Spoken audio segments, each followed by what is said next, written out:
Now, God said that in every situation, He's going to make a way of escape for us.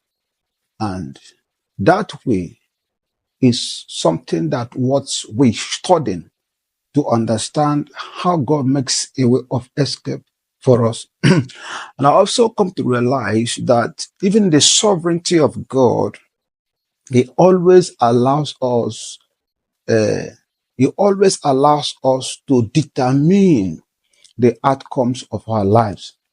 And some of the strategic approach that we partner with God to determine the outcomes of our life is through spiritual exercise. One of them being fasting and prayers, or prayers and fasting.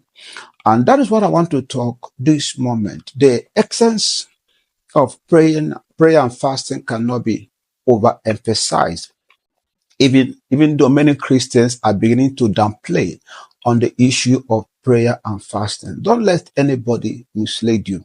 You know, in my little time on this earth, I have realized that sometimes when people rise to the top, they tend to throw away the basic principles that give them the edge they are enjoying. Maybe it is no longer useful to them, but some principles are everlasting.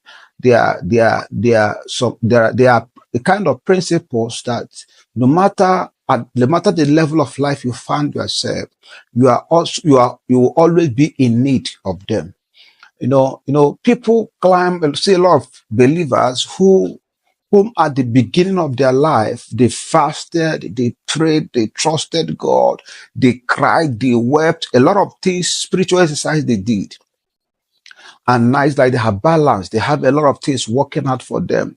The structure is there. The system is there. I don't know if you have come to a point in your life where you discover that you don't need your clutches, or there are things you don't need. Actually, those were the things that gave you the platform you are enjoying, and now you throw them away because the structure now can take care of you and the rest of them. So a lot of believers, a lot of pastors, ministers have come to that point in their life where they don't believe that prayer and fasting is something to be taken serious.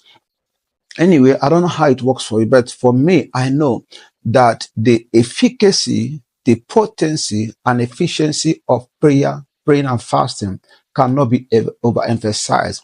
It is still a key ingredient in accessing divine purpose, mortifying the flesh, and the rest of them.